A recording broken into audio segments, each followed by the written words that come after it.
Hello there, my name is Jesus Hernandez, and let's embark together on a journey towards the crazy and beautiful world of Hamon.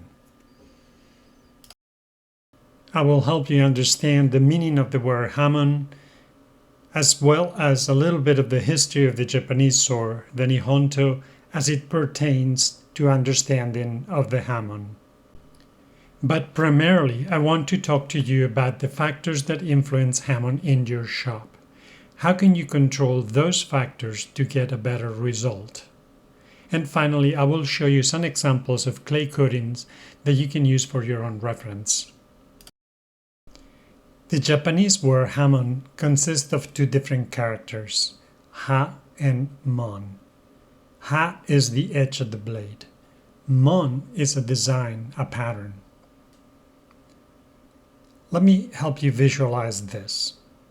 Picture a blade. And now try to draw this blade with one or two simple lines. It will look something like this. This character, which means the whole blade, was later simplified to this other character. To represent just the edge of the blade and not the whole blade, they drew an additional line, and that's how we end up with the final character that we recognize today. To visualize the second character, imagine the drawing of a man. As you can see in the simplified line drawing to the right, there is an X marked across the chest of this man. This was taken to mean that this man had a tattoo or a design on his chest, and that character over time took the meaning of design or pattern instead of the representation of a man. Of course, over time, the character became simplified to ease the writing of it, and eventually became the character that we recognize these days. Let's try to settle another debate about how the word Hamon is pronounced. Keep in mind that the Japanese language is monotone, meaning all the syllables are pronounced equally, with the same strength. There are no stressed syllables like in English or Spanish. We don't say jamón or jamón. By the way, jamón is a delicious food that comes from Spain, arguably one of the best foods ever. So if it is not jamón or jamón, how should it be pronounced? Quite simply, jamón. I know it is a subtle difference, but there you go.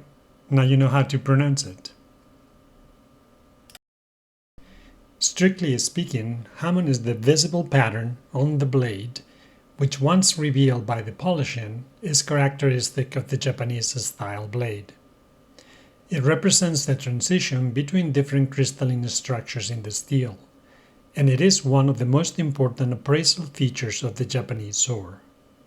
To the Japanese appraiser, the Hamon can differentiate a specific school of bladesmiths or even a particular one. To the Western collector, it has become a trendy and desired feature in blades. But to me, the Hamon is a snapshot of your heat treat. It is simply beautiful, but it can be frustrating.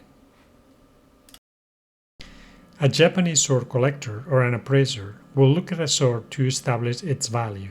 In order to do so, they will look at different characteristics of the blade that will help them near the maker or the school of smiths that made that sword. They will look at the Hamon as one of those characteristics of the blade that will help them do this. The appraiser will classify the swords according to the Hamon based on three characteristics: the patterns that they see, the activities that they see called hataraki, and the size of the crystals in the blade called nie and nioi. I am going to run through this description quickly and make it as simple to understand as possible, because I realize that not many people have an interest in this, and it is more important to them to know what they can do in their shops to create a better Hamon.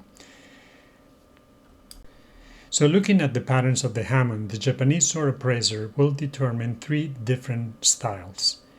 They go by the names Suguha, notare, and gunome. There is a fourth one called midare. Midare is used when the pattern does not quite fit into the classical three.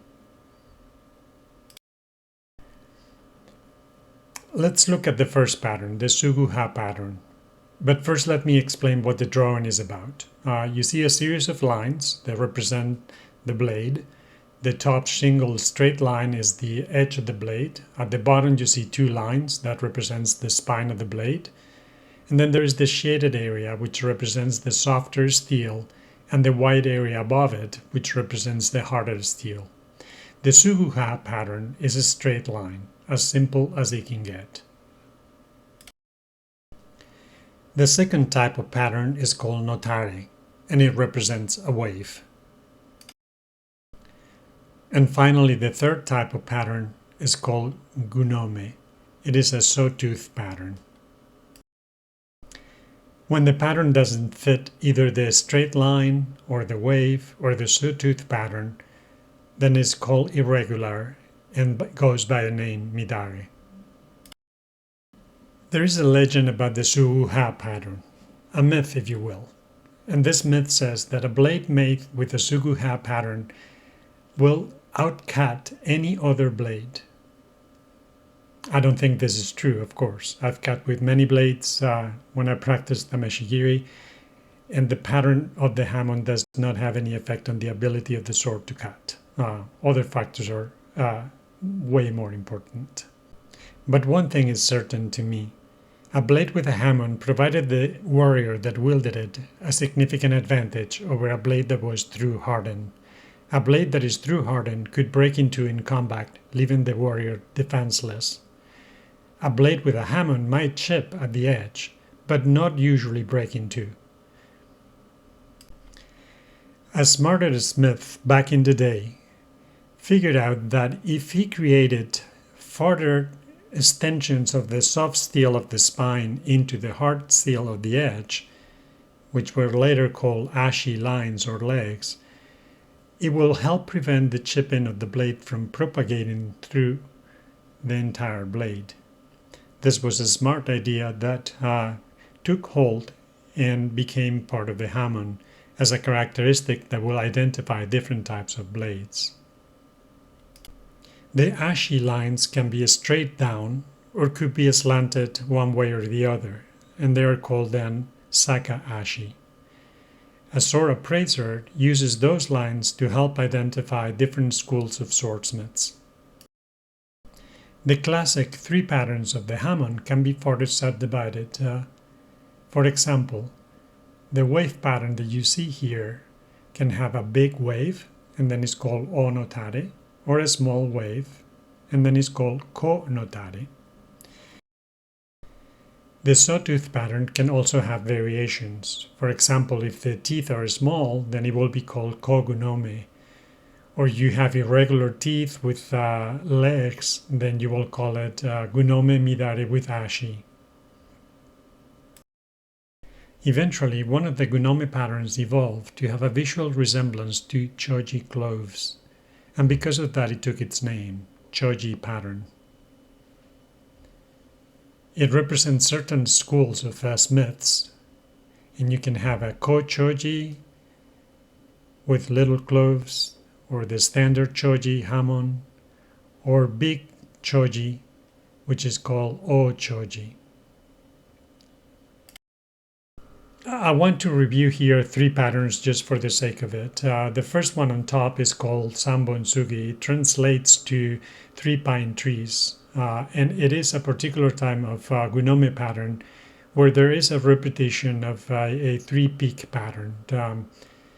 The second one is called Midari Saka Choji. It's representative of a particular smith, and so that when somebody sees this Hamon, immediately thinks about that smith. And the third one is one that I really like. It's called Hitatsura, meaning that there are hardening spots even in the softer part of the steel towards the spine and even in the center of the blade. Those little lakes of hardening spots are called tobiyaki when they are in the middle, and muneyaki when they are in the spine of the blade. It is a wild pattern. it is easy to recognize. I have already mentioned to you that in addition to the patterns of the Hamon, there are the activities, the hataraki, that are used to further distinguish different types of Hamon and classify them. I have already introduced you to one of those activities, the ashi legs. In addition to that, we have dunes called sunagashi, double lines called nijuba. A particularly desirable type of activity, which is called utsuri, represents a mirror of the Hamon pattern. Golden lines that are called kinshuji, and lightning lights, which are called inazuma. All of these activities are helpful to try to identify the smith or the school that made the blade. In these images you can see the sunagashi, the dunes, the nijuba, the two lines, the utsuri, the mirror pattern, and the lines called kinshuji and inazuma. So we've been talking about patterns in the Hamon, activities in the Hamon, but what is this all about? Well, this is from the scientific standpoint the result of crystallization of the steel. And the crystallization of the steel will depend on many different factors that we will talk about later, but in a nutshell, you have a blade made of different layers. Tamahagane, the Japanese steel, is made by folding over the billet, resulting in many layers. Those layers may have more or less carbon in some of them, or impurities, or things introduced during the welding process between the layers, and how that interacts with the clay coating that is put on top, allowing it to harden more or less, and will eventually result in different patterns on the polished blade. So now you understand why a monosteel modern blade will not have as beautiful activity in the Hamon as a Japanese blade made from Tamahagane. There is more stuff in the Tamahagane that allows for more activity to show up in the Hamon. While the monosteel blade can have a beautiful Hamon as well, it's just not going to be as active. And I don't want to forget talking about Nie and Nioi crystals. I have mentioned this before. Nie crystals are large crystals that can be visible to the naked eye, and Nioi are very small crystals. To a Japanese sword collector, Nie crystals are particularly interesting. Why? Because swords that had Nie crystals were very rare and therefore very valuable to them. But think about it for a second. What would it be that swords with large crystals would be rare? Well, simply because they broke during their use. If you know your heat treating properly, then you know that large crystals in the final blade after hardening is not good. Why? Those blades break. Smaller crystals are better. It's an indication of proper heat treating. A curious fact that what makes a sword valuable for a collector should not make that sword valuable for a smith or somebody with proper knowledge of heat treating. Okay, I think you've had enough Japanese terminology thrown at you for the time being. Let's go into the factors that influence the Hamon, and how can you modify these factors to make it work better for you. As you can see from the list, differential hardening is not all about the clay. It's more than that. You have to take into consideration all the factors listed here and how they play a role in the final result. In your shop, you might want to play with them one at a time, while controlling the others to see what happens to the patterns and activities in your Hamon. That will be the way to learn, through trial and error. Know that if you modify one factor, it might have an effect on others. Learn by experimenting. The complexity of the interactions among the different factors and the difficulty in controlling all of them is what causes Hamon to be different each time. That is at the same time exciting, but it can be frustrating. Let's go through the list. Steel type. Bottom line, you want a shallow hardening steel. Blade profile. Something that not many people think about, but nevertheless has to be considered, just as it is the pre-hardening heat cycling of the steel. The clay, of course, the clay. But just as important as the clay are the properties of your quenching, be it oil or water. And the next in importance is the hardening process itself, the quench, what the Japanese call yaki-ire. And finally, the polishing. This is akin to taking a picture and not having a very good post-processing method. You will not be able to showcase all the details of that picture that you took. The same thing happens in your polish. If it is not good enough, you will not be able to develop all the details that were already there in the blade. Alright, so let's start first with the most important choice, which is your steel type. As you know, not all types of steel are capable of creating Hamon, and what you want is a shallow hardening steel. You'll probably know this chart is the TTT diagram. It is a complex chart to understand, but you should take the time and study it. Now, my purpose is not to explain this chart to you, but to help you see that the speed of the quench determines what happens to the crystalline structure of the steel. At around 1400 degrees Fahrenheit, the steel is in a structure called austenite. When you cool it quickly enough, it will transform into martensite, which is very hard. If you cool it slowly, it will turn into pearlite, which is relatively soft. There's a critical rate of cooling that you have to accomplish to get under the nose of the curve to get to transform austenite into martensite. But once you get under the nose, you can slow down the cooling rate and the dies are already cast. The steel will turn into martensite no matter what.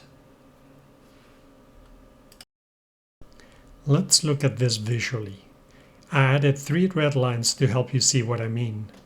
The first line to the left represents rapid cooling and direct and hash transformation from austenite into martensite.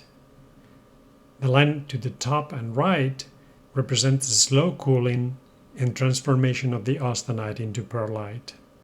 The line in the middle is the one that we're really interested in. It represents fast cooling early on, enough to get under the nose of the curve, and a more gentle cooling afterwards, less stressful on the blade, but with the same result of transforming the austenite into martensite. So what are the steel choices that we have? As I said, we want a shallow hardening steel. If we're talking modern steels, then we want a plain carbon steel, like a 10XX series, with enough carbon in it, of course, to allow hardening. Anywhere from 1050 to 1095 will work. Best with low manganese content. So if you have access to the chemical analysis of the steel that you're working with, look at this number as it is important. I'll explain that later. In my mind, the ideal steel is tamahagane, whether you get it from Japan or you make your own in your own shop. Tamahagane is a shallow hardening steel that has many variations in its structure that allows for beautiful Hamon. My personal choice as an alternative to tamahagane in the modern world using steel from the mill will be W2 steel. It has properties that make it unique for Hamon development. So why is the manganese percentage in your test steel so important? Well, just one simple point to take home. You can see it in the chart, but I can tell you that when the manganese percentage increases in a blade, it shifts the TTT diagram, the curve, to the right, and your steel is no longer shallow hardening, therefore is not good for creating Hamon. The blade profile is something that most people don't consider when thinking about Hamon, but it is just as important as the steel type. Think about it. Steel type, shallow hardening steel allows only to harden the very edge of the blade and not the spine. Well, the blade profile is the same thing. A blade with a thin spine will run the risk of hardening all through and not showing a Hamon. A blade with a thicker spine, as it tapers to the edge, is less likely to harden at the spine, and therefore there will be a transition zone between the hard edge and the softer spine and will develop a Hamon.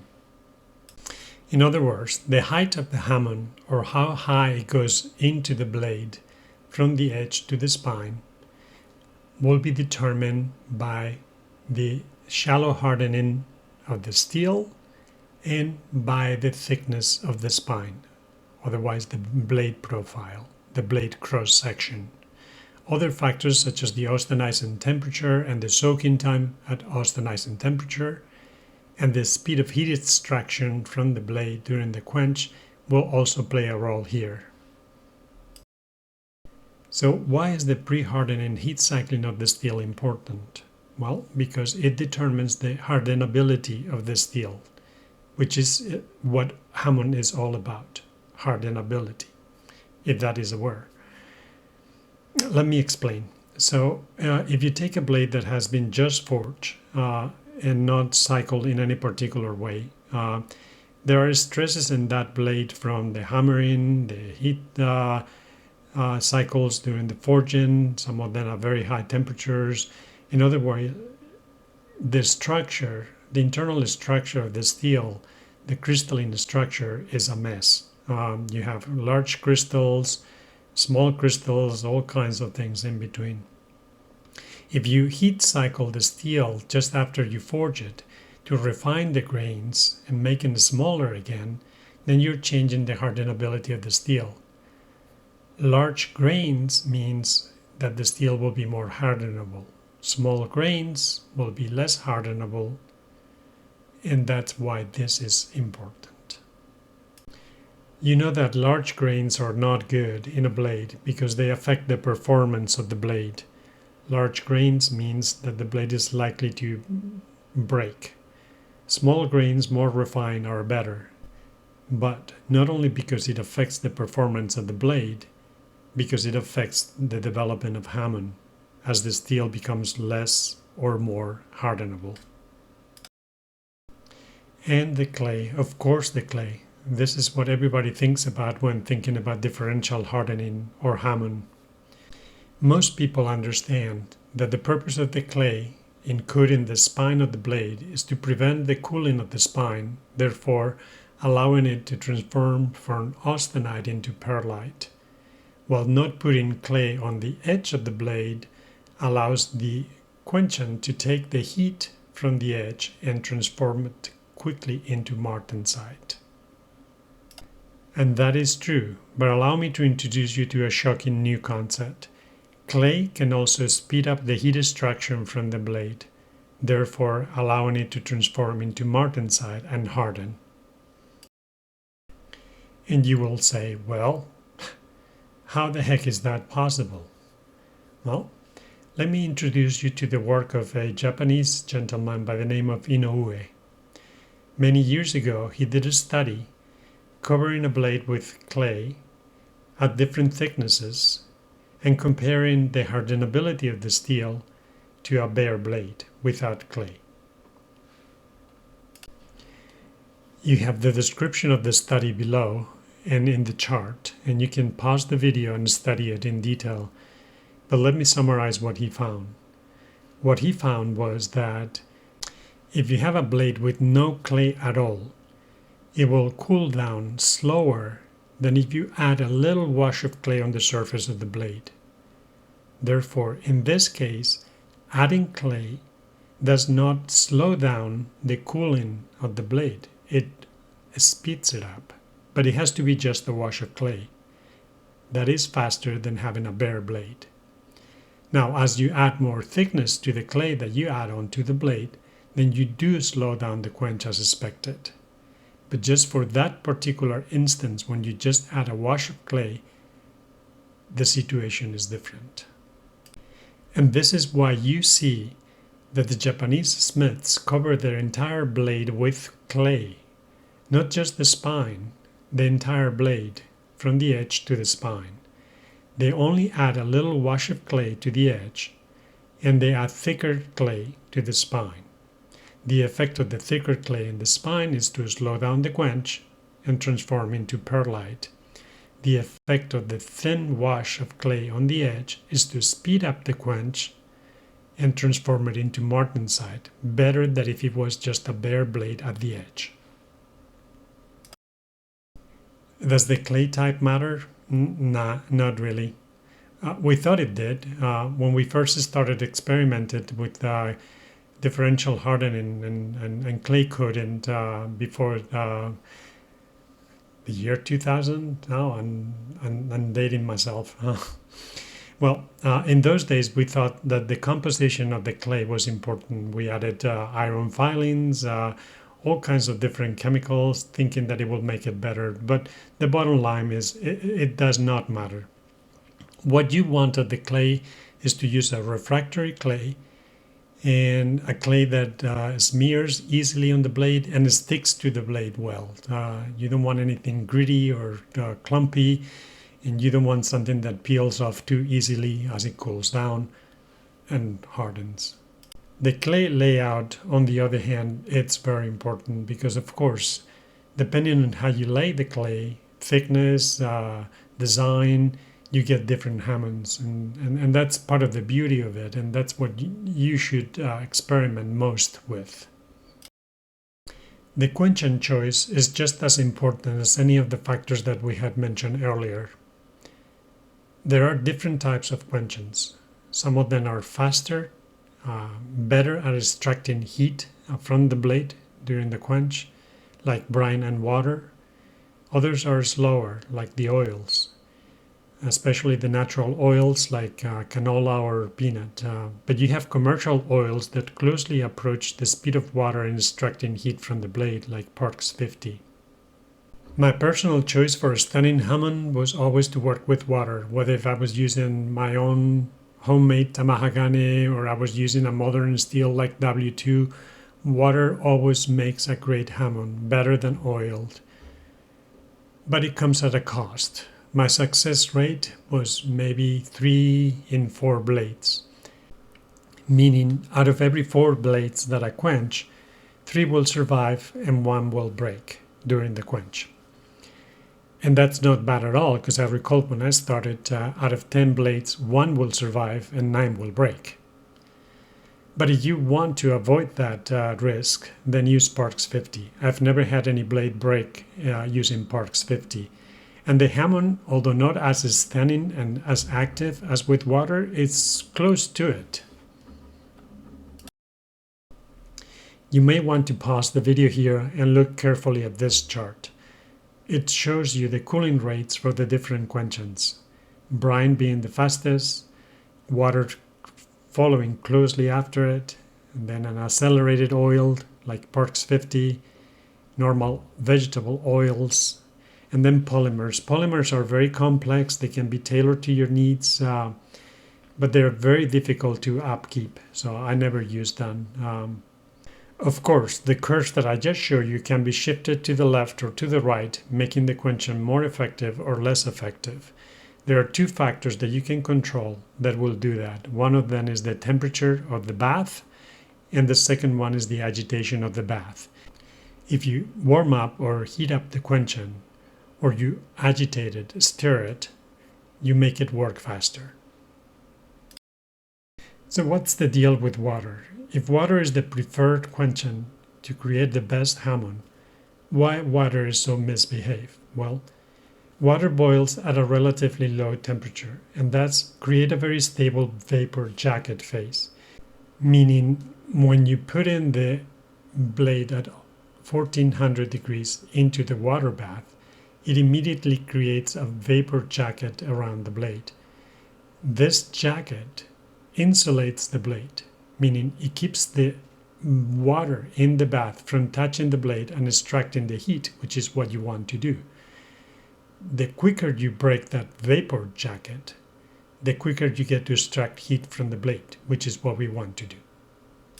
There are ways to break that vapor jacket and make the water behave a little better. One of those methods is smearing a wash of clay on the surface of the blade. Another method is to add salt and turn the water into a brine, or increasing the temperature of the water bath. The most effective method of all is agitating the bath, stirring the bath, or the blade in the bath, either way. And the best method of all for fixing the problems with water is not to use water and change to a fast oil. But water isn't expensive, it cleans easily. Oils are expensive, they represent a fire hazard, they don't clean easily, they also deteriorate fast. Some of them are difficult to get. In the end, you pick your own poison. And just one more little pearl of knowledge for you. Have you ever stopped and considered how hard is the water that you use in your shop? Well, I just explained to you that the properties of water can be changed drastically by adding salt to it. So whether you're using soft water in your shop or hard water makes a difference in whether that blade will crack or not, whether the Hamon will be good or bad. So think about it and maybe test the hardness in the water of your shop.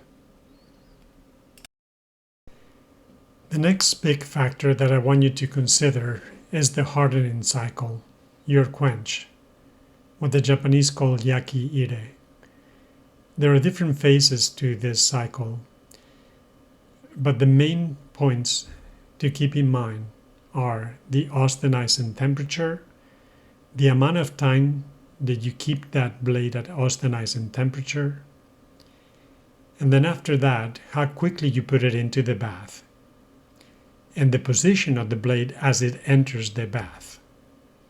Whether you agitate or stir the blade in the bath, all of those factors of the quench sequence are important.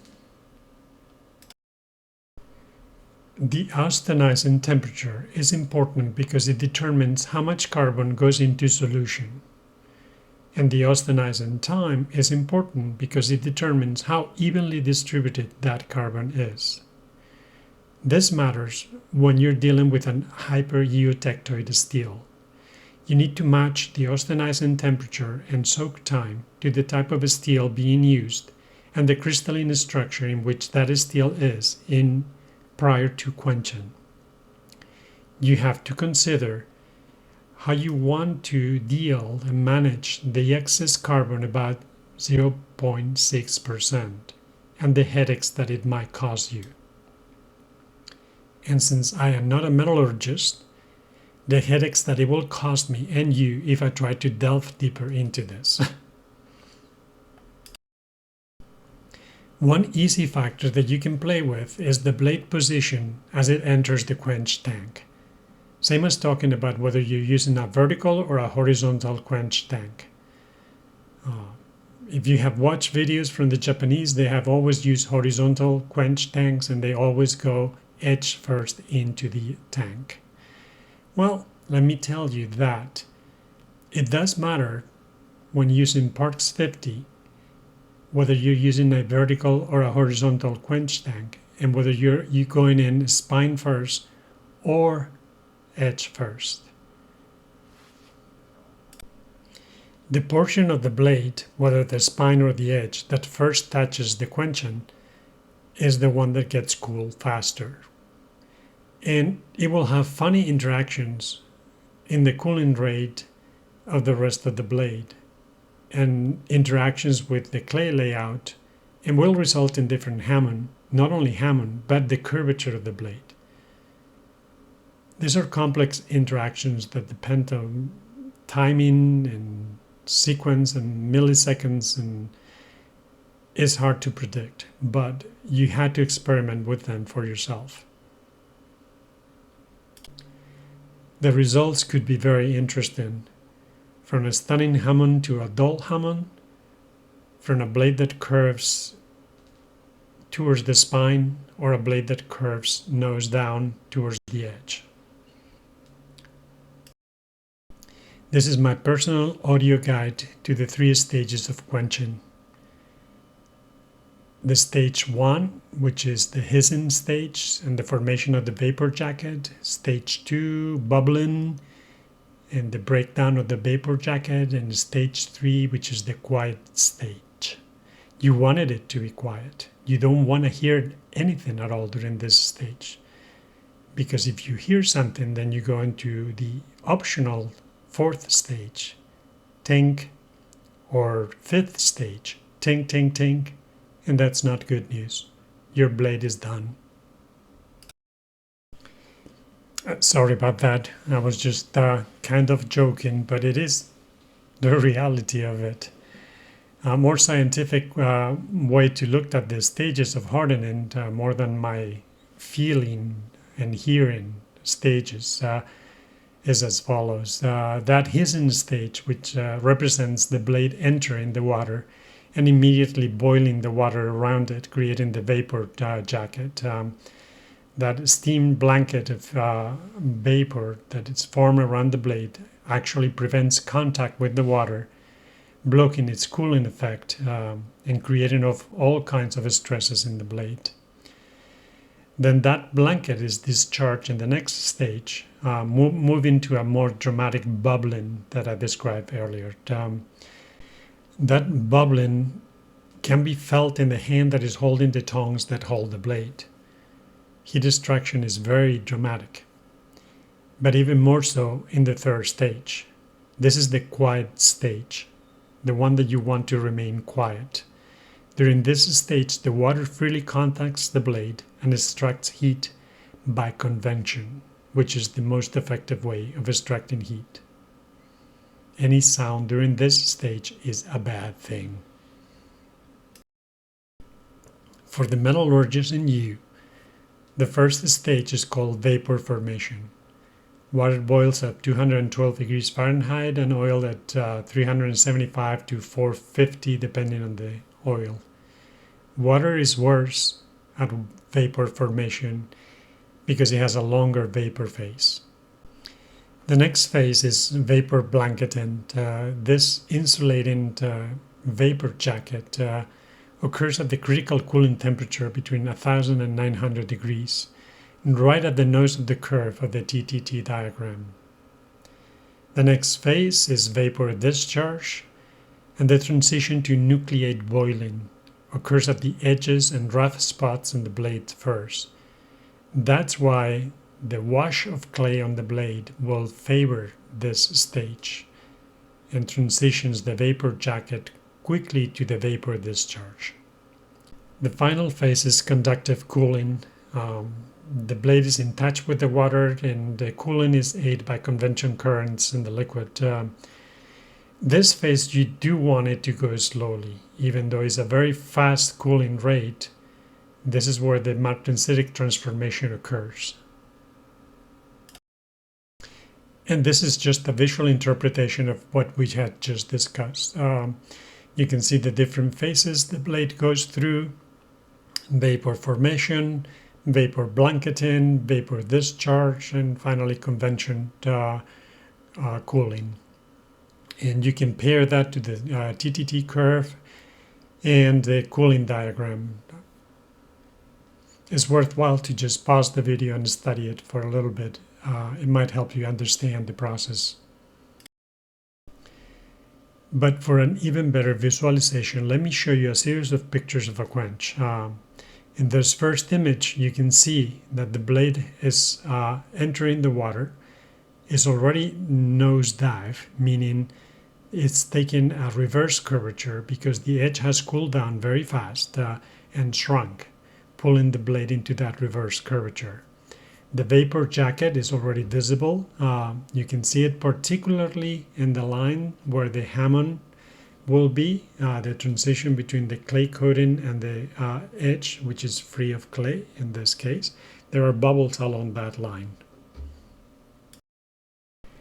In this second image, you can see that the blade curvature has started to reverse into the normal curvature. The blade is now looking straight. Why? Well, the cooling of the spine of the blade is taking place and is shrinking on the spine, pulling the edge, which might or might not be hard yet. Of course, if it was already hard martensite, that pulling can eventually crack the edge. If it's not yet martensite, then the pulling will turn the blade into the proper curvature without breaking the edge. You can also see right in the middle of the blade a big bubble. That just represents the discharging of the vapor jacket.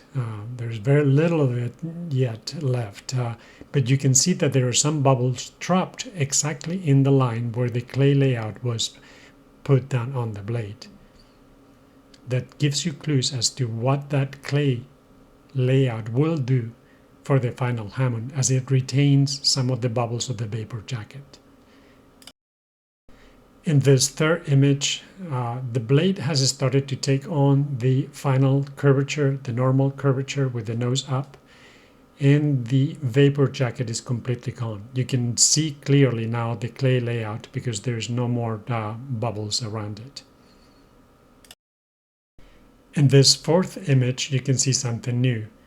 The clay has peeled off of the blade. What happened is that this particular clay that now you can see collected at the bottom of the tank did not have the stickiness to remain on the blade. And as the blade went through the stress of first nose diving, then straightening, and then finally taking the upward curvature, it just could not stick to the blade and fell off. Here's another example. This is another blade. This picture was taken a little bit after in the timing sequence. You can see that it nosedived, but it's already straightening. The vapor phase is already breaking up. You can see a lot of the bubbles on the spine and above the spine of the blade, indicating that the vapor jacket is just breaking up. There is still a lot of tiny bubbles stuck to the blade in the crevices where the clay layout allowed them to stay.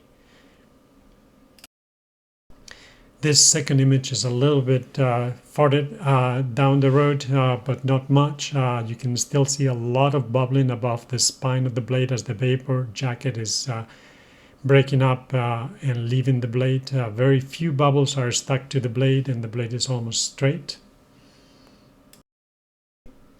And now the blade is starting to take its normal curvature. The vapor jacket has disappeared. There are no more bubbles. In this case, the clay remains on the blade. You can see that more clearly now that all the vapor jacket and all the bubbles have disappeared. All the clay stay stuck to the blade as it should be ideally.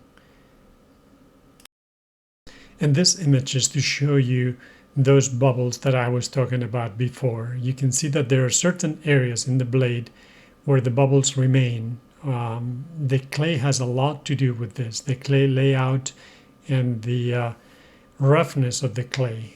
There are certain spots that allow those bubbles to remain. And this is an image of that big bubble that I mentioned during the first series of images that I showed you earlier. It's a huge bubble and it exactly corresponds, as you can see in the small picture on the left lower quadrant, to an area that had no clay on the blade. Food for thought, isn't it? Let me throw another little pearl at you. You can modify the sequence of the quench to get the best of water. Water produces the best Hamon, so why not use it? But let's use it wisely with all the metallurgy that we had learned. First step, quench in warm water or a brine for the first 3 seconds, just enough to get under the nose of the TTT curve. Second step, take that blade out of the water immediately and quench into an oil, like peanut oil, and complete the convention, what should be quiet phase, and final transformation into martensite but after the blade has already set in its final curvature, so that the setting of the curvature doesn't stress the edge already transformed into martensite and breaks it. Oh, and don't forget to temper that blade right away after the quench. Let me show you a video of this.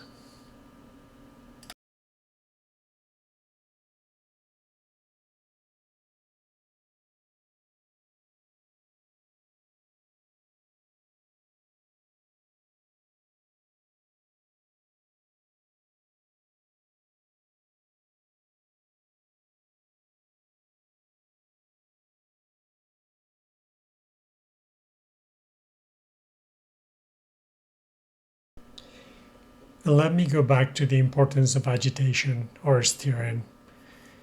Agitation matters because it matters, and we tend to forget about it. It disrupts the vapor phase of the water. Even in an oil, it matters because it provides a constant flow of fresh quenching around the blade. For example, using a vertical quench tank, you introduce a form of agitation as the blade travels into the quench medium. This is especially so for longer blades like swords. In a vertical tank, you can create a form of agitation very easily without much distortion simply by raising and lowering the blade in the tank. So don't forget about agitation. It's important. Then the final step is polishing. You have to be able to polish the blade to show all the activities that you have worked so hard to get in that blade. I don't have many more things to say about this. You have to be good at polishing to show everything that is there. I will tell you one thing though, that my usual routine is to, after quenching the blade and going through the first tempering cycle, take the blade to the grinder at 220 grit so that I can take a quick pick as to where the Hamon line is. I will not see details here, but I will see where the line is. I will see if it's far away from the edge or too close to the edge or far away from the spine. And I will get a general idea as to what the Hamon is going to look like after polishing. If it doesn't look good, if it tapered too quickly in some areas or reached the edge, then it's do over again. There's no alternative. Let me share with you the method that I follow to determine what clay patterns are helpful. What I will do in the shop is try to control the other factors we had mentioned. Choose a type of steel, choose a type of quenching, a blade profile. Once I have all of that down, including the heat cycle that I'm going to follow, then I will go ahead and make 3, 4, 5, 6 small blades. They're not actually blades, they're just sections of blades, maybe 3-4 inches long. And I will keep them the same, controlling all the other factors. The only factor that is going to change is the clay layout. I will lay down lines as you see. In the first one, there will be vertical lines that go all the way through to the edge of varying thicknesses, from very little thickness to a thickness of maybe about 5 to 6 millimeters. I will do the same thing on another sample with just the thin lines, but this time I will taper them from the edge. So I will go as close to the edge as possible and then go back from there to see what effect we'll have on the final Hamon. The same thing with these lines I will do with the slanted lines. So I will use lines that are slanted of different thickness that get to the edge or just short of the edge at different heights. And I will do the same thing with circles. Bigger circles, circles that are isolated or just floating in the blade. I will put all of these blades or sections of blades through the same heat treating process. And then I will look at the Hamon that resulted. That will help me determine if I want to have thin or thicker lines, if I want the lines to be straight or slanted, and what distance I want those lines to be from the edge. Or if I prefer circles, because they will develop more activity and a beautiful Hamon, or not. But this is just a way of testing a particular heat treating sequence, and this will let me know what clay layout pattern will work better for that particular sequence of heat treating that I have chosen. But what better example I can give you than to actually show you pictures of my own blades, clay coated, and then next to it the resultant Hamon after polishing. So here we go. Feel free to pause the video at any time and look at the pictures for longer so you can study them and learn from this.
I know that I have never shown those images before.